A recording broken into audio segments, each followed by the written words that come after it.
भोजन 72 काठ से बने हुए एक वैष्णव पंडाल के अंतर्गत जहां तक हमारी दृष्टि जाती है तो विश्व के संपूर्ण महिपाल आज मिथिला में विद्यमान है।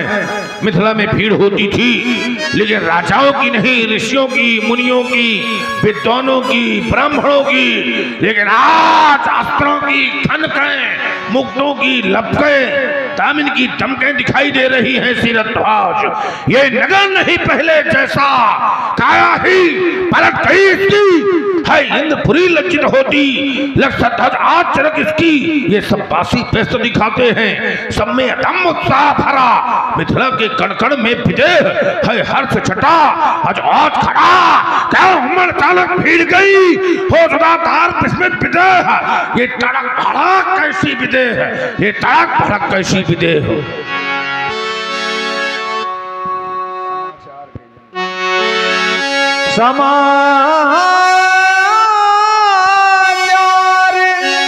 कही जनक सुनाए, यही कारण महीप सब आए। यही कारण महीप सब आए। इन महिपालों के आने का एक ही कारण है भगवान, वो कारण है बेटी सीता। सीता ने उठा लिया धानु को। फिर क्या हुआ सिरध्वज? तो मैंने भीषण प्रण कर डाला, जो धनुष उठावे और तोड़े तो सीता पहनावे जयमाला। परिणाम में क्या हुआ? प्रण की पूर्ति हो गई। अजबो का मौन हो जा, मौन हो जा सिरध्वज। सुनत बचन फिर अनत निहारे, देखे चाप खंड में डारे। शस्त्रागार के मुकुट, आर्यावर्त के गौरव, भगवान शिव के करों में सुशोभित रहने वाली प्यारी पिनाक।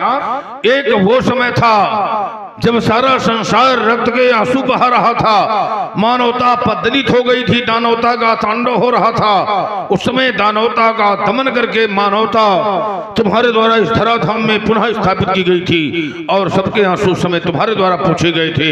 आज जब समय आ गया तो तुम्हारा 2 खंडों में विभाजन करवा करके धरती में फेंक दिया गया। और तुम्हारी है दुर्दशा हमसे देखी नहीं जा रही प्यारी पिनाक।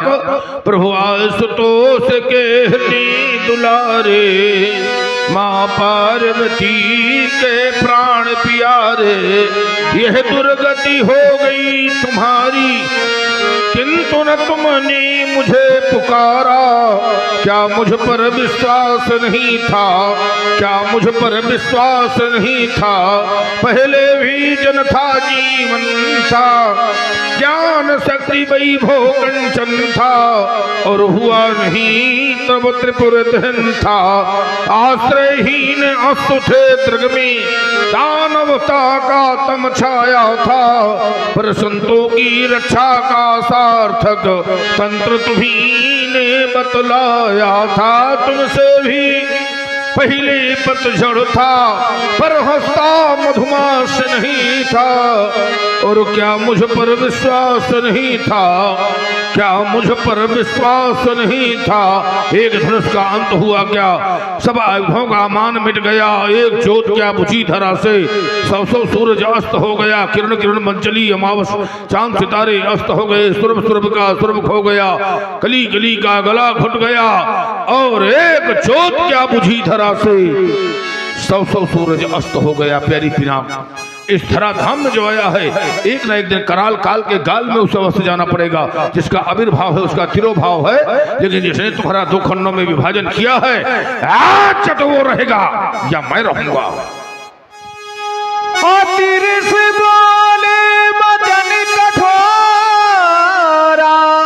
कहो जड़ जनक धनुष के तोरा। तीरध्वज, बाल किसे तोड़ा धनुष, बाल किसे तोड़ा धनुष, बाल बाल बाल किसे तोड़ा धनुष। हमारे गुरुशंकर भगवान जिन्होंने दिया पूर्ण वरदान, दिया था देवरात को दान, मिलेंगे से ही भगवान। किया कार किसने कलश, बाल किसे तोड़ा धनुष, किए जिसने धन के 2 खंड, करूंगा मैं उसके 100 खंड। अकेला हो या हो मैं झुंड, पिटारूं मैं उसके भूतंड। देवतानो हो या हो मनुष्य, बाल किसने तोड़ा धनुष, बाल किसने तोड़ा धनुष। अतिरिस बेग दिखाव मूड़ न त्याजू, उलटाऊं मैं जहां लही तो वरा। हो गई है, बोल नहीं सकता है। मैं दूसरा विकल्प दे रहा हूं कि बेग दिखा, शीघ्रता से दिखा, देरी से दिखाने में भीड़ में छुप सकता है या भाग सकता है। मूढ़ न आजू, आज मूढ़ नहीं है, जान बूझ करके ऐसा जघन्य अपराध तेरे द्वारा किया गया है। अगर हमारे वचनों पर तुमने चिंतन नहीं किया तब आज परिणाम यह भोगना पड़ेगा कि ये उल्टा माही जहां लय तो राजू, जहां तक तेरी राज सीमा है वहां तक की धरती को आग उलट दूंगा। आए ट्यूब ट्यूब के ये महीत को कौने हेत, दिल के निकेत ये कैदों पटोरा है। काशी कश्मीर कर्नाटक निवासी आज पूर्वी पछही को कौन योद्ध चोरा है। कोरा है कि सौरा है बता दे मोह योग रात को भाई ये कठोरा है। इतना उत्तर का है मौन भय गौजर जनाब धनुष का तोरा है।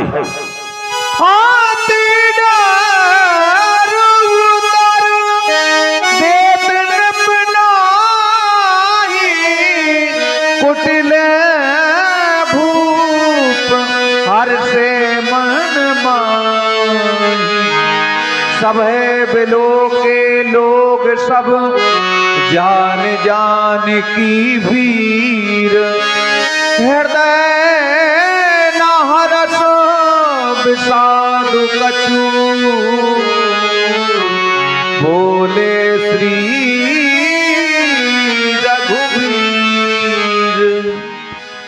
हे नाथ, आपने राजा जनक से धनुष खंडन करता के विषय में जानना चाहा, परंतु आपको कोई उत्तर नहीं मिला। यह राम आपके समक्ष अपना एक निवेदन प्रस्तुत कर रहा है। विश्वास है कि आपको संतुष्टि प्राप्त होगी। श्रवण करें नाथ।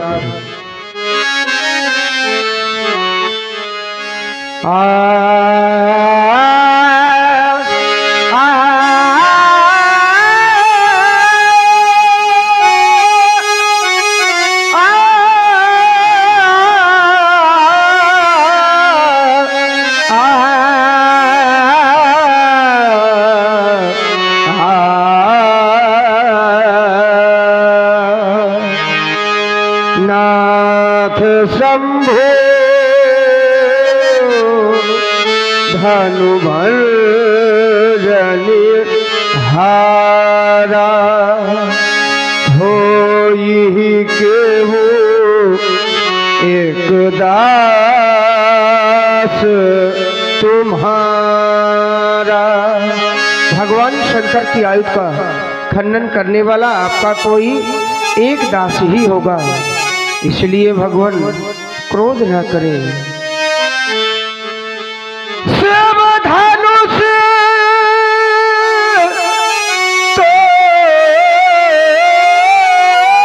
तोड़ने वाला भी कोई शिव प्यारा ही होगा, जिसने ऐसा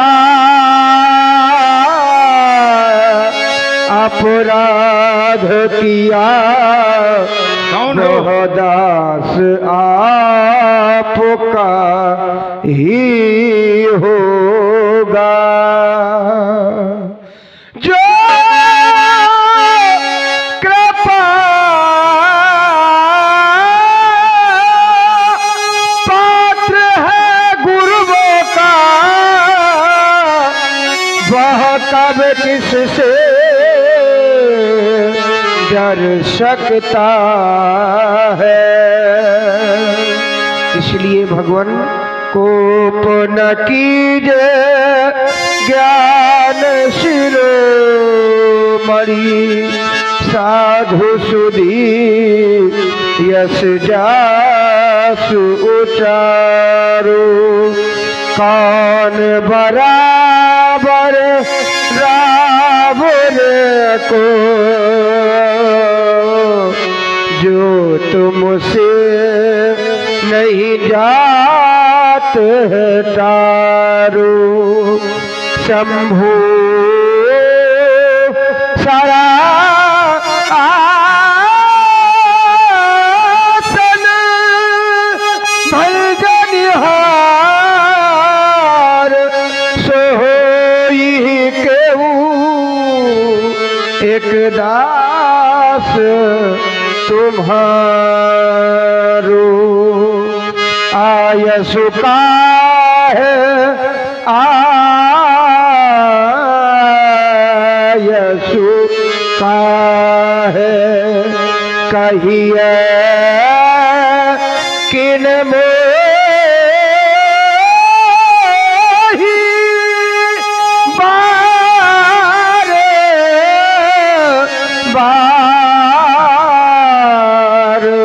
बिनवो मुनि तो ही।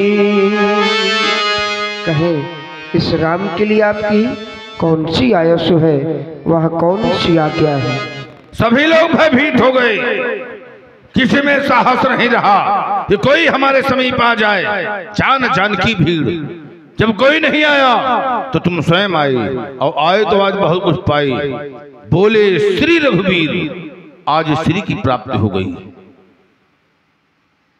और इसके पहले केवल एक बार तुम्हारे श्री और लगी है, और वो भी हमारे गुरुकुल में।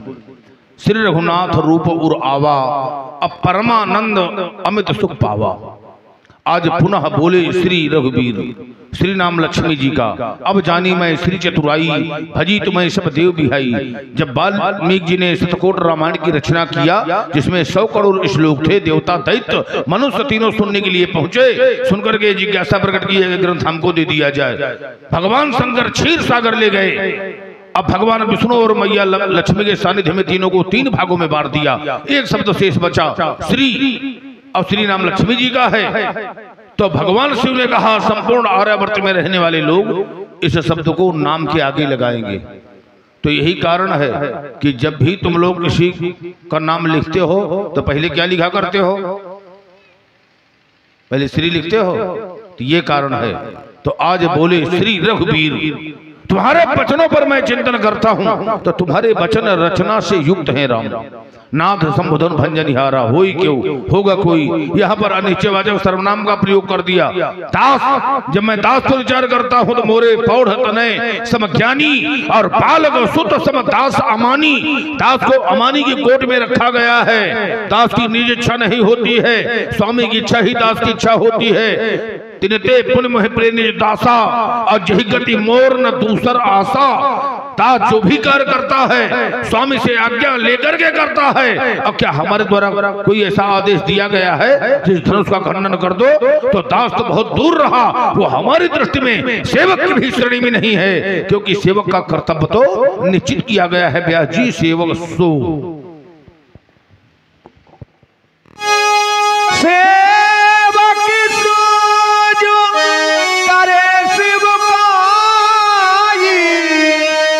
करनी कर करिए जरा, सेव का काम है आकर करे सेवकाई। आप सत्रता का काम करके फिर हमसे करे लड़ाई। सेवक स्वामी स्वभाव सुहावन, नेम प्रेम पावन पावन। सिर भर जाओ चिदस मोरा, सब पे सेवक धर्म कठोरा। सेवा धर्मो परम बहनो। इसलिए जिसने ऐसा अपराध किया है वो हमारी दृष्टि में कैसा है।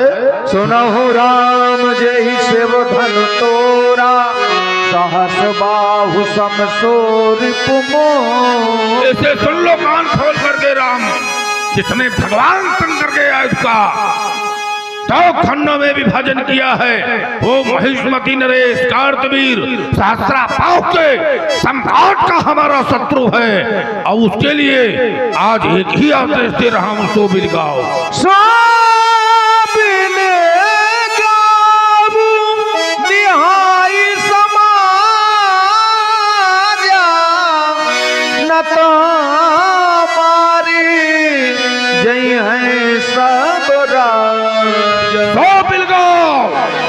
उसको अलग करो।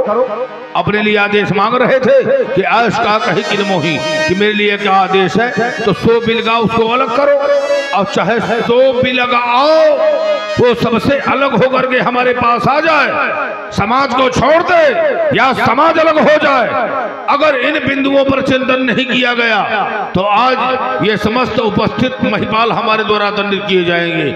एक दोषी के कारण आज हमें इन अनेक निर्दोषों को दंडित करना पड़ेगा, लेकिन एक दोषी आबाद बचने वाला नहीं है राम, ये हमारी घोषणा है।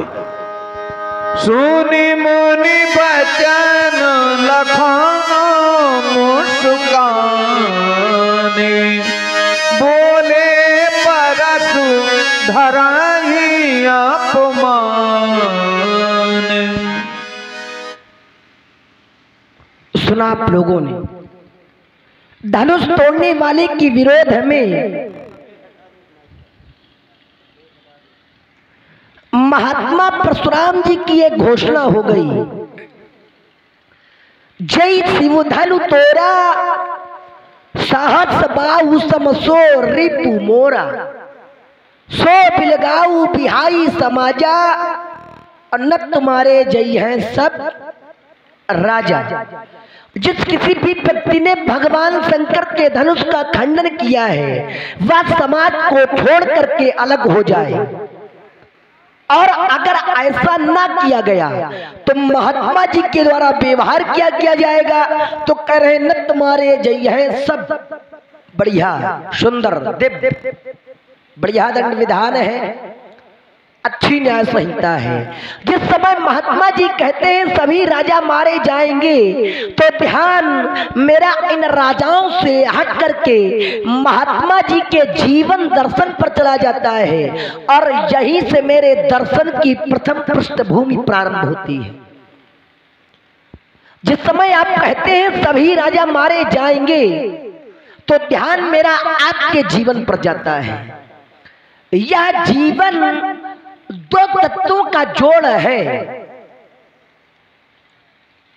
एक है मरण धर्म और द्वितीय है अमृत। मरण धर्म अर्थात जो मरा हुआ है, जो जड़ है, और अमृत अर्थात जिसकी मृत्यु ना हो, क्योंकि संसार में मृत्यु से बड़ा कोई असत नहीं है, सबसे बड़ा असत है मृत्यु। जब व्यक्ति शरीर को अपना मान लेता है तब उसकी मृत्यु घटती है, निश्चित घटती है, और जब व्यक्ति आत्मा को जान लेता है तो फिर उसकी मृत्यु कभी नहीं घट सकती है, कभी नहीं घट सकती। तो फिर क्रोध किसके लिए है? सांख्य निरंतर कहता है असंगोयम पुरुष इति, अर्थात जो ज्ञानी जन होते हैं, जो पंडित जन होते हैं, जो महात्मा जन होते हैं, उनका संसार से संग नहीं होता है, वो संसार से असंबंधित होते हैं। फिर आप जैसा महात्मा जो अहम ब्रह्मास्मि तत्त्वमसि प्रज्ञानाम ब्रह्म आत्मा ब्रह्म बैठो इधर, जैसे शब्दों पर साक्षात्कार करे, कुछ कहना है क्या? जा रहे हो क्या? हम बीला हो रहा है क्या? फिर आप जैसा महात्मा जो तत्त्वमसि प्रज्ञानाम ब्रह्म जैसे शब्दों पर साक्षात्कार करे, फिर संसार से संग करे, ये बात कुछ कम समझ में आ रही है। आप क्रोध कर रहे हैं, आप शोक कर रहे हैं, तो क्रोध करने का कारण क्या है? क्रोध का जन्म कैसे होता है? बंधन का कारण क्या है? ये हमें दुख क्यों मिलता है? क्या किसी के नष्ट हो जाने से, क्या किसी के समाप्त हो जाने से, क्या किसी के मर जाने से हमें दुख मिलता है? ना। तो फिर उपनिषद कहता है मनाए वही मनुष्याणाम कारणम मन मोक्षायो बंधाय विषयासक्तम निर्विषयम निर्मुक्ता स्मृता। जब व्यक्ति का मन संसार में लग जाता है, जब व्यक्ति का मन संसार से संबंधित हो जाता है, तो यही बंधन का कारण बनता है। और जब व्यक्ति का मन संसार से हट करके परमात्मा में लग जाता है, तो यही मोक्ष का कारण बनता है। फिर आप जैसा महात्मा संसार में मन लगे, आपका मन तो परमात्मा से लगना चाहिए, ना कि संसार से। ये बात भी कुछ कम समझ में आ रही है। सभा का स्वरूप देख करके मैं अपनी प्रस्तुति अल्प शब्दों में ही प्रस्तुत कर रहा हूँ। चल करके महात्मा जी से मिला जाए। महात्मा जी प्रणाम।